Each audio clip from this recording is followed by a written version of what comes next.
नमस्कार, मैं हूं संजीव कुमार और आप देख रहे हैं biforeprint.in।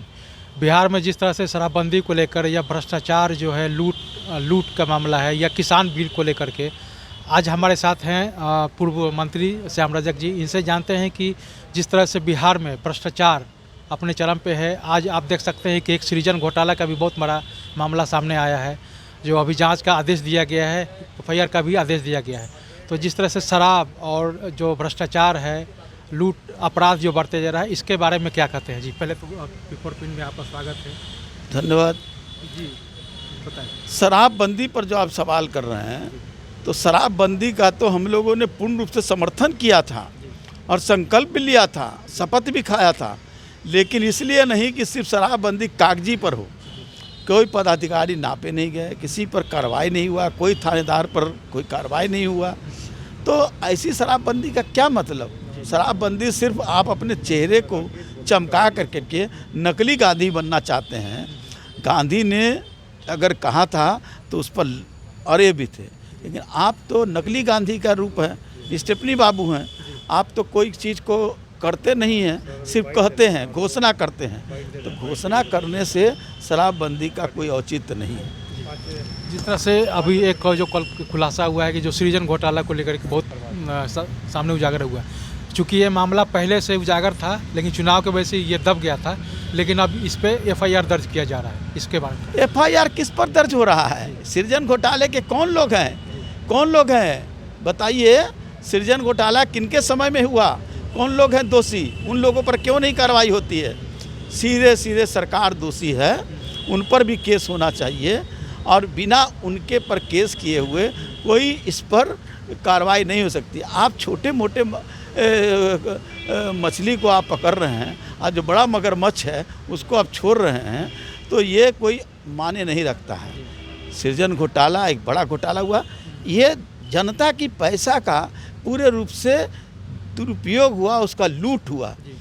इतना बड़ा लूट कोई नहीं हुआ, इससे बड़ा लूट अभी तक बिहार में नहीं हुआ, इतना बड़ा घोटाला।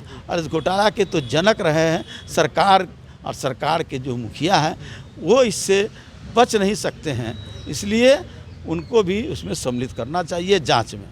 जिस तरह से अपराध बढ़ता जा रहा है, जैसे जो बिहार के सीएम नीतीश जी हैं, वो समीक्षा बैठक करते हैं क्राइम पे, लेकिन जिस समय समीक्षा बैठक करते हैं उसी समय क्राइम हो जाता है बिहार में। इस पे वो समीक्षा बैठक टाइम पास करते हैं, क्योंकि स्टेफनी बाबू बने हुए हैं। तो स्टेफनी बाबू तो गाहे बगाहे स्टेफनी का काम होता है, तो वो अपना टाइम पास कर रहे हैं।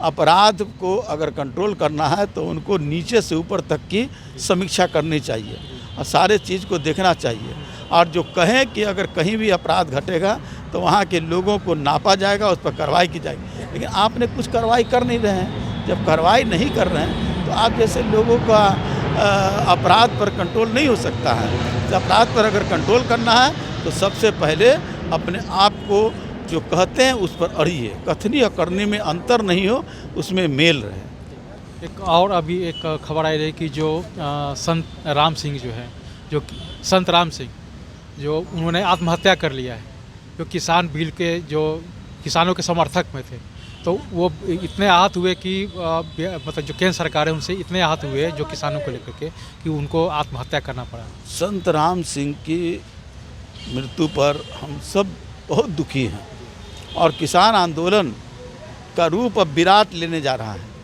और जो किसान हैं, 11 लोग मर गए वहाँ, संत राम सिंह ने आत्महत्या कर ली इससे दुख को देख करके। लेकिन पीएम मोदी तो सुन रहे हैं गाना बजाना, जगह जगह जा रहे हैं और वहाँ जो सांस्कृतिक कार्यक्रम देख रहे हैं। उनको उन किसानों की दर्द से कोई प्रेम नहीं।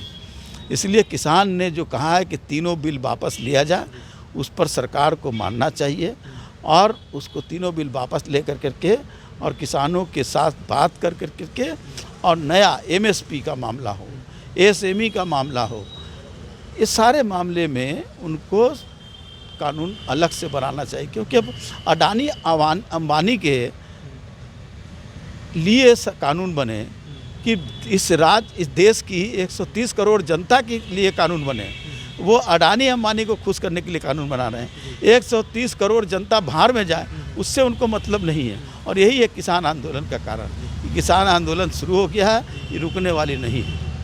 तो आपने सुना कि जिस तरह से भ्रष्टाचार, किसान आंदोलन या कई ऐसे मामले हैं, इसको लेकर जो पूर्व मंत्री हैं श्यामराज जी ने क्या कहा। अगले खबरों की तरफ बढ़ते हैं, तब तक के लिए मुझे दी जाए इजाज़त। धन्यवाद। अगर आपको हमारा वीडियो पसंद आया हो तो इसे लाइक करें, सब्सक्राइब करें और साथ ही बेल आइकन दबाना ना भूलें।